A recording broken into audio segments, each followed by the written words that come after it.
Hello, everybody. I'm sure this is going to be a much different kind of video than would normally go up on this channel. I'm sure there's going to be some kind of like gameplay going on in the background or something. Just how I know how to operate these things. If I think about like these kind of videos, there's always some kind of Call of Duty gameplay going on or something while the guy's rambling about whatever the topic is for the video. The topic for this video is everything that I've learned from this year and the kind of the impact that it's had on my life, and hopefully what you can take away from what I've learned so far. I feel like I had a pretty good year this year, and I think I've got some stuff to share from it. So for me, the biggest thing that I started was chasing after something that I've wanted to do for a long time, like something that I've wanted to do, pretty much my entire life, which was starting to make YouTube videos again. Now, I had been doing this forever, 8 years old on a MacBook trying to make Minecraft videos online. And then early in February of this year, I think it was late February, February 29th, I think was my first video. I started uploading again, started to put stuff out there. And the goal was to upload a video every day. We were going to upload daily as much as we possibly could and just get something out there. And it initially really started as a test of my own consistency to see if I could stick with something. And of course, to see if I could stick with YouTube and continue to make videos. And even because I knew it was something that I enjoyed and something that I wanted to do like forever. It's what I wanted to do. And so the only way to do it was to just start up and start recording videos. And so that's what I did. It was literally like one day I recorded the first episode of Shipwreck 64. That was the first series that ever went up on this channel. And I've continued to upload pretty much daily since then. Now, of course, I did learn just how difficult it is to stay completely consistent every single day. You've got, especially if you've got people you want to spend time with in your life, you've got vacations you want to go on or stuff like that. I guess I'm privileged to be able to enjoy. So we didn't stay 100% consistent since then, but pretty much have been doing stuff every single day over the past now 9 months. And from that, I have learned a lot, and the channel and my experience online has become something that I didn't ever think that it could. Of course, we're not looking at this isn't the Devin Blocks 1 million subscriber special, but for me, I mean, that's kind of what it feels like, because of course this is the most success I've ever had on YouTube. So this is my highest point. Up to this point, this is the best I've ever done. So it kind of does feel like, to me, that this is an incredible milestone, because it's only been up from here. But so here's some of the stuff that I guess I've learned while I've been on YouTube. The first was just how incredible some people and some very specific people online can be. Because I'm sure that all of us are aware of just how degenerate most of the online communities can be, and how just a lot of people, when they're behind a screen, can be not how people are in real life. And the kind of people that are typically like chronically online don't have the same social skills or understand the techniques of interpersonal communication that would allow for a genuine, insightful conversation. But what surprised me was that there are some people who will find you on the internet, or you'll find them, and they will, as soon as they see that whatever you're doing is something that they like and that they want to support, they will stick with you along the entire way. I have certain people in my community that were around from the first episode that I uploaded on this channel, the first video that went up, and now still are around 9 months later, and have continued to support me across that entire timeline. And it is absolutely insane. It builds a lot of I guess, self-confidence in the work that you've been doing online when you start to just get any kind of support. The idea that a single person would want to stay around that long and continue to watch the stuff that I've put out is not something that I could have really considered, however many years ago before I started up this year. That's, I think, why I didn't make videos for a while. Because I was like, I don't have the skills to do this. I don't have the skills to put out something meaningful that somebody would even want to watch. And so there's really no reason for me to put anything out there because I myself probably wouldn't want to watch it. And I still think there is a part of that floats around in my head, because I am so early on in what I want to do, and I'm so incredibly ill-equipped, and my skills have not developed to where I want them to be. Of course not. I've only been doing this for a year. I want to be doing this forever, whether it be a career or it be whatever it would become. But my skill set and the tools at my command are so incredibly limited. And so the fact that anybody would look at what I'm putting out right now, which for me, what I'm doing right now, of course I enjoy it. And for me, it's really the connections I've built that I enjoy the most while doing stuff on YouTube up to this point. But what I'm putting out, I know that it's like 2% of my potential in terms, I feel like, of what I could eventually do if I can keep collecting more and more skills. Like, it's almost like I've been getting my reps in. This is, how they have those videos out there, the 1 year natty transformation. This guy's been in the gym, he's been lifting the weights, he's been putting in the time, head down, got the hoodie on, he's getting his grind in there. This is my 1 year natty YouTube grind, where I've came so far. And I would say, like, this is a pretty good 1 year natural development. And this isn't even technically been 1 year yet. It's been 9 months, but we're reaching the New Year's, so the New Year's coming up. So I thought, you know what I'm saying. In this time, in the 9 months that I've been uploading videos, I have, according to YouTube, uploaded 722 videos. Now, YouTube counts shorts as videos. I don't know if you can really count that. I don't really know if you can really count that. Although I was at a time uploading a video, and I was trying to upload 4 YouTube shorts a day.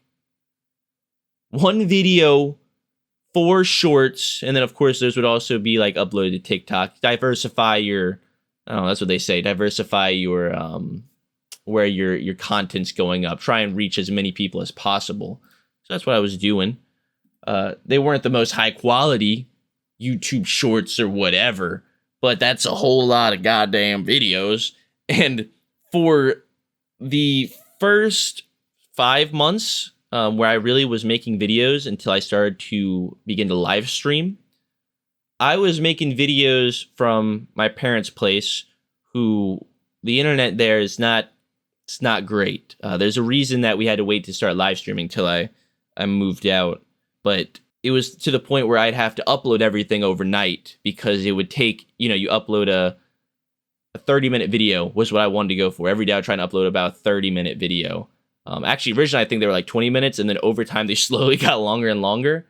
But I had to upload everything overnight because a 30-minute video could take 6 to 8 hours to upload, which is insane, knowing how I can stream. Like, I can stream. I don't know if anybody knows, technical streaming terms, but like I can stream at 20,000 kilobytes per second bit rate up here, and at home, upload rate, bit rates, that's pretty closely connected. But it was taking me 6 to 8 hours. There was a time where I think a video literally was taking like 12 hours to process or something, and I didn't get a video out one day because it took the entire day to upload, because I forgot to upload it overnight. So I pat myself on the back. All right, I early Devin, he was putting in some work, and that taught me, for one, the consistency, because that's what I wanted. That was the whole experiment to begin with. Can Devin stay consistent doing something that he wants to do and wants something to come out of it? You know, hopefully, maybe, possibly, because that's kind of always been a pipe dream of mine. And I did it. I mean, I just was like, okay, let's do it, and I did it. And that built like something within me that I didn't have before. Like, this is, if I'm looking at myself in the mirror, I'm like, this is the guy that does the thing that he says he's going to do, which you look around nowadays and there's not a lot of people that say something and then actually follow through with it. If you do that with your own life and do something that's actually means something to you or means something to the world, you are putting yourself a league above many people in the world. But so just beyond that, though, beyond, I guess, the self-confidence and the knowledge that I gained about who I am and what I can do, who I can become, I just learned a lot of skills overall doing YouTube. I had to learn how to edit my own stuff. I remember, God, I hate editing. Maybe I just hate editing stuff that's kind of boring to edit. Like, editing together a Let's Play is what I was doing for a while, and it's like, you're just watching, you just recorded yourself. Now you have to listen to yourself and then splice out all the boring parts, and it's not a very exciting process. I think there's some people who probably enjoy it a whole lot more than I do.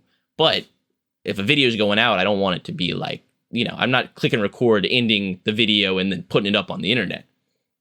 So I had to learn how to edit.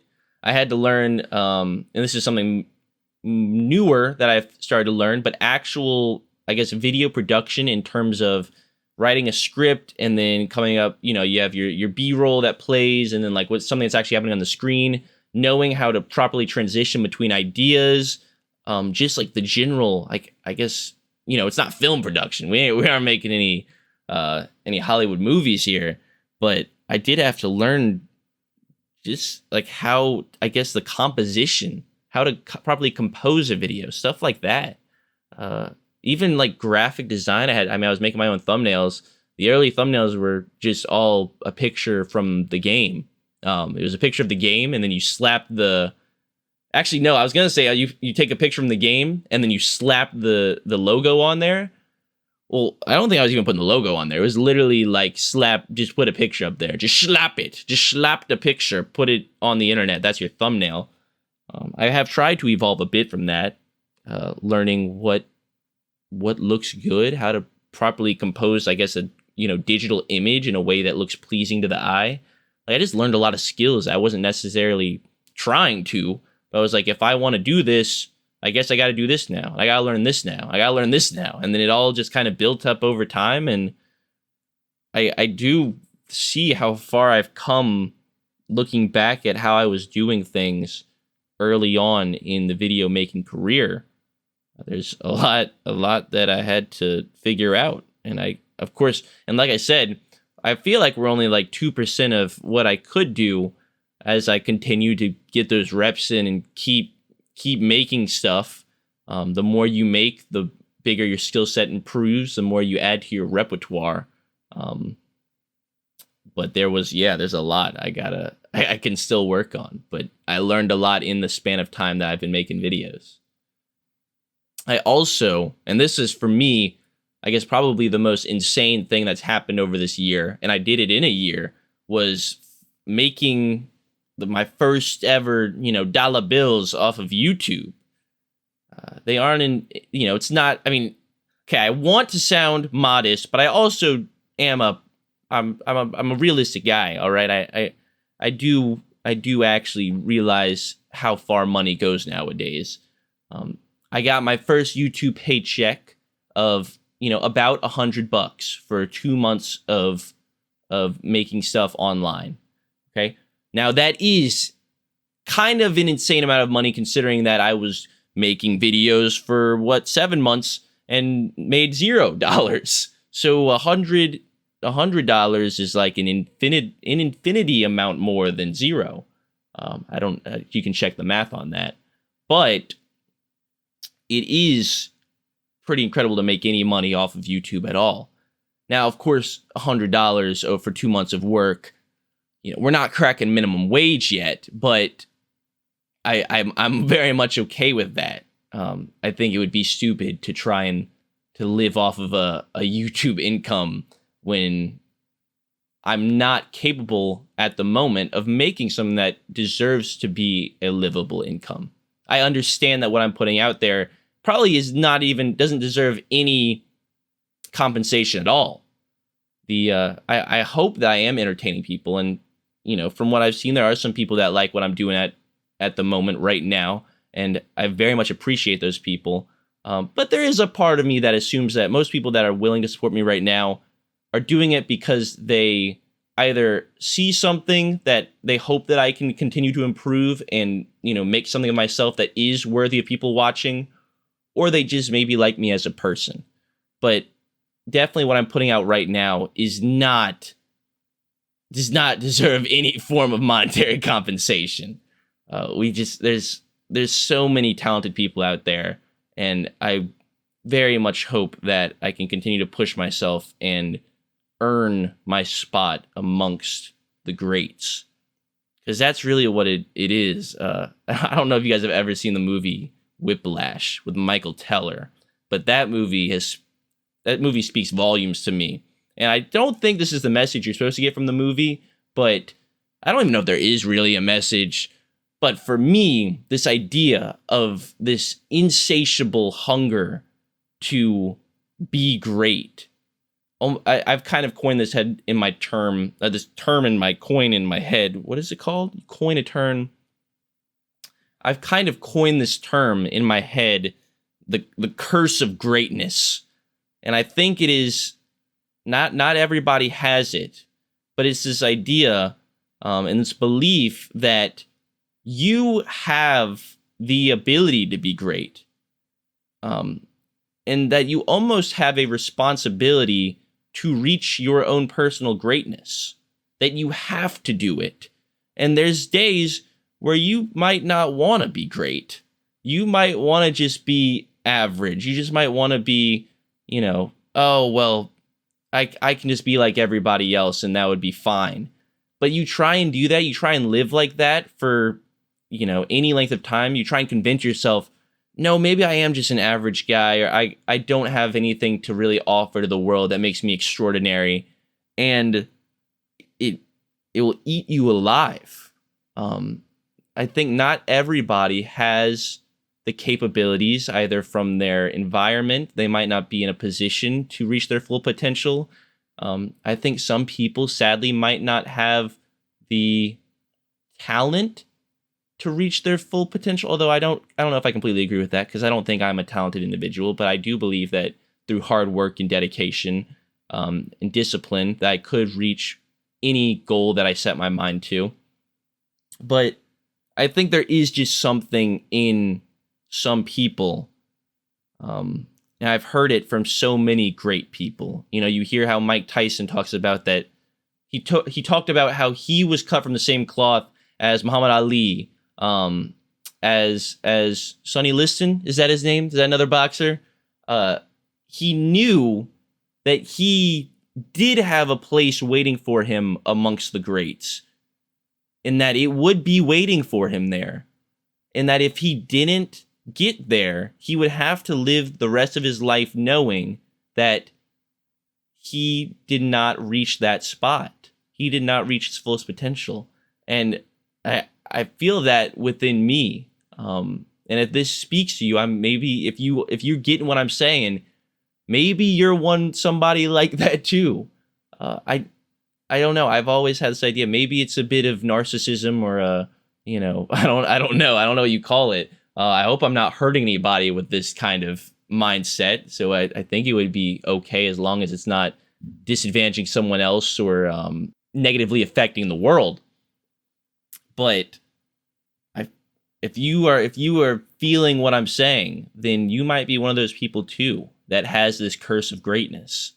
And I don't think I could go my life without being great, or it'd be a shame for me to die and not know what I could have become.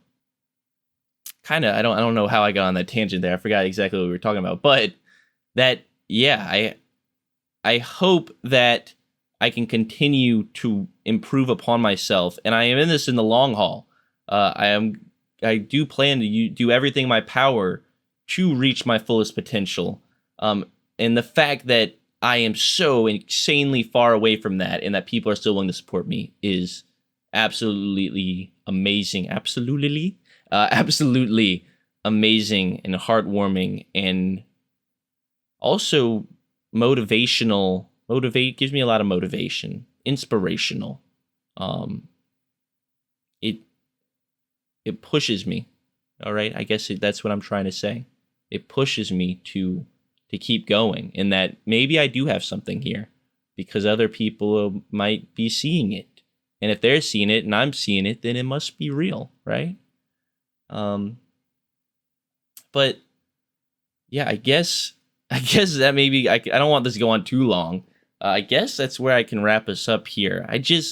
What I wanted to leave y'all with, and what I've learned over this year, is that if you have something that you know you need to do at some point in your life, if you know there's something that you've always wanted to do, or there's somebody that you want to become, I don't think you have a choice. The longer you put it off, the more your mind will fight you and fight your everyday actions. If what you're doing isn't aligning with who you're supposed to be or who you want to be, because really those are the same thing. Who you want to be is who you need to be. And the sooner you do it, the sooner you can become that person, and the sooner you can live a happy, fulfilled life. Of course, I'm not, and that's what I've learned, and I have not even become anywhere near the person that I want to be. But I feel like I'm aligned. I've aligned my soul with where we need to be going. And ever since I made that change, the trees, the leaves have been a lot greener, the sky's been a lot bluer, and the days have been a lot nicer. So I hope you guys have a great year. I guess is that what people say when we're going in this time? Yeah, good luck with your 2025. Don't be one of those people that make a New Year's resolution. Those aren't real. Make a life resolution. Go do something. Change your life for the better. Become who you're meant to be. All right, guys. I'll see y'all later.